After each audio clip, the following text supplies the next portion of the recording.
last Friday, the Georgia Elections Board passed a controversial new rule that will require counties on election night to hand count ballots that are going to be cast in less than 6 weeks from today. I'm Tim Darnell, and welcome to this edition of Political Update here on Atlanta News First from our First Alert desk at our Midtown Atlanta studios. We are now less than 6 weeks away from the hugely consequential and important general presidential election in the state of Georgia. November 5th, Tuesday, is when polls will open. Early voting is underway in many states across the nation and will soon be underway here in Georgia. And we're happy to be joined for this edition of Political Update on Atlanta News First by Susannah Goodman. She is the Director of Election Security Program at Common Cause Georgia. And Susannah, tell us first of all what the state election board did last Friday, which at that point was just over 6 weeks from election day. That's right. So the state election board passed a rule, brand new rule, that would require county election workers to hand count the number of ballots that have been cast and tabulated. And what that means is that after a very long election day, when everyone is tired, they have to take the ballots out of the ballot box and hand count them, number 1, number 2, number 3, all of the ballots. This is different from hand tallying who won. They're not counting, the race, did Trump win, did Harris win, but they're counting the number of ballots. And then they have to reconcile that number with the poll pads, with what's on the tabulator. And the problem is, this is an 11th hour change. Poll workers have started training poll workers. They have printed up the training manuals. This is too late in the process to introduce this rule.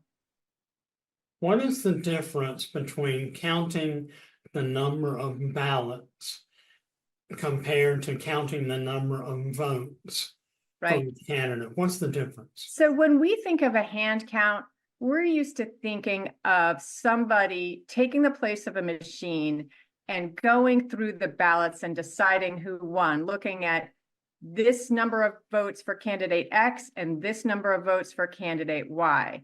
In this case, they're not doing that. They are counting the actual number of ballots, like 1 ballot, 2 ballot, 3 ballot, 4 ballot. And that is to make sure that the amount of voters that came in matches the number of ballots that they see. This is a kind of reconciliation that is done already in Georgia law, but it's not done at the 11th hour. It's not done by hand. It's not done late into the night. What would be Common Cause Georgia's position on this issue had it not been done at the 11th hour? That seems to be the organization's major objection. Am I correct? Well, we object on a number of levels. First of all, human beings are good. They're better than machines at hand counting smaller numbers, and they're not so good late at night counting large numbers of ballots. That introduces fatigue, and therefore it will introduce mistakes. So that is one of our objections, is that this is not going to bring us good results because folks will be tired and they're not set up for it. So that is one problem with hand counting late at night when you're not trained for it. Another problem is they're going to have to hire new election workers. That they are not staffed for this. Again, that goes back to the 11th hour change. The third is, this may not even be grounded in any statute. The Attorney General opined that there is no underlying legal authority for the state election board to do this. So it's troubling on many different levels. From a purely overall viewpoint, you know, you and I, or a lot of folks, when we go to the bank and we interact with a bank teller and we're withdrawing money, or if we're making an in-person deposit, you have someone hand counting the bills. Why is there such an issue with hand counting ballots? Right. Look, there are some times when it is appropriate to hand count ballots. I mean, we saw as part of the statewide audit in 2020, teams of voters in a big warehouse literally hand counting the presidential race in 2020. That was okay because they were set up for it. It went on for days. It was organized. There were teams of voters. There was training. I mean, that was a huge undertaking of all of the ballots in Georgia, and it was only one race. Sometimes it is okay to hand count as part of an audit after election night. This is not that. This is after a very long election day.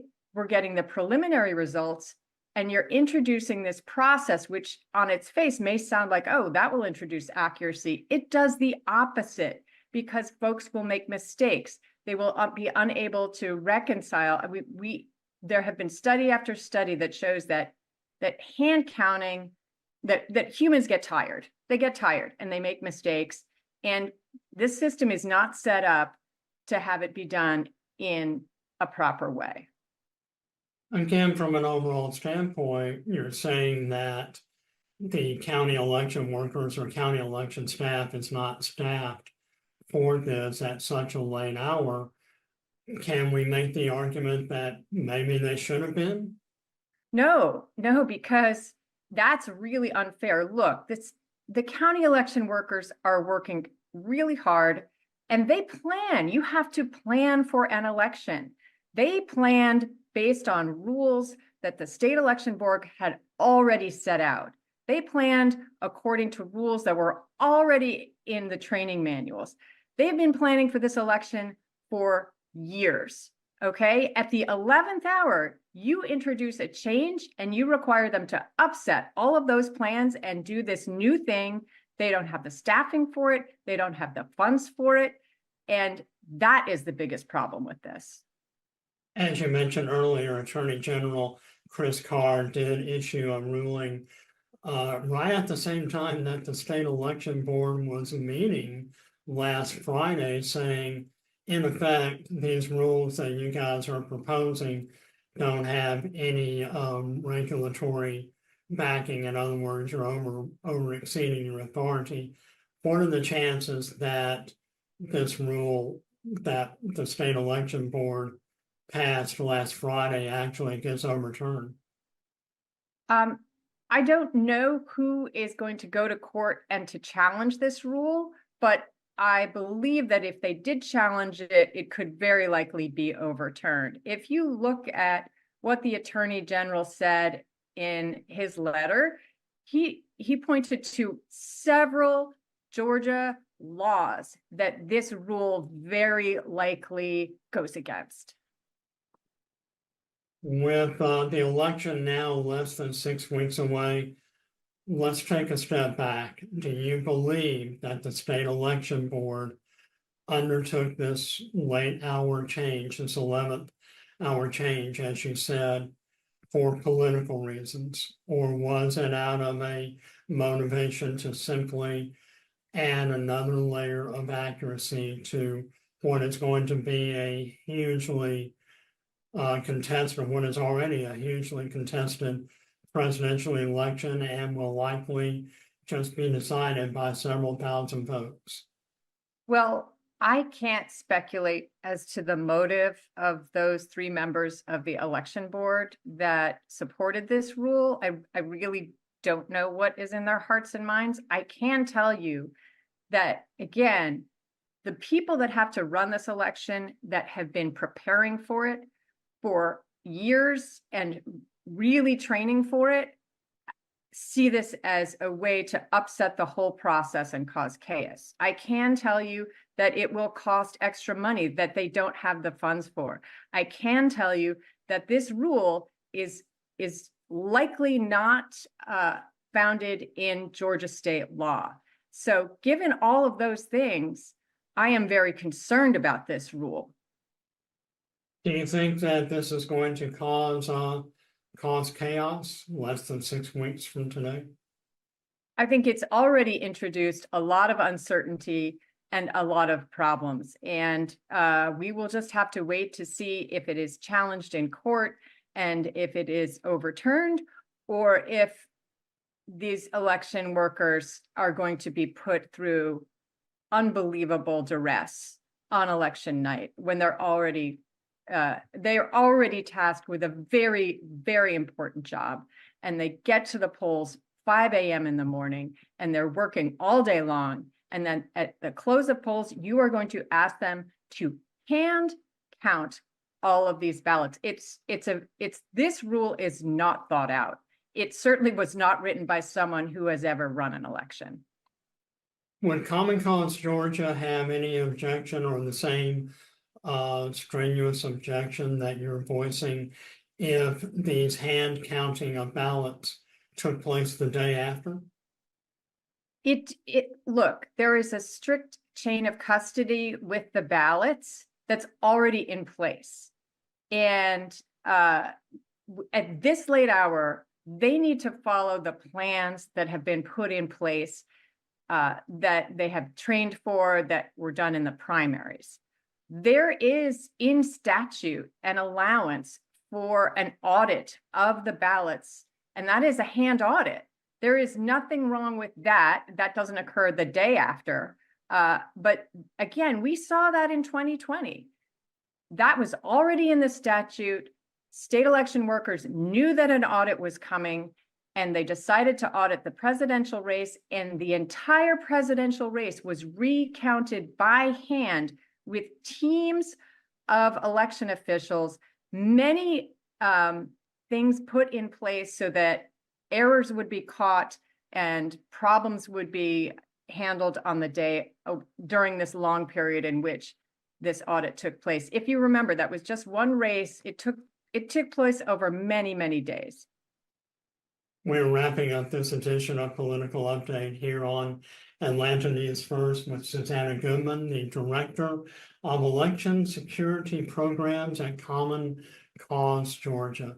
Final thoughts. What are your thoughts, your expectations, your observations as Election Day 2024 rapidly approaches in arguably the most significant political battleground state in the nation, right here in Georgia? Final thoughts. What should we be watching for and expecting between now and Election Day and afterward?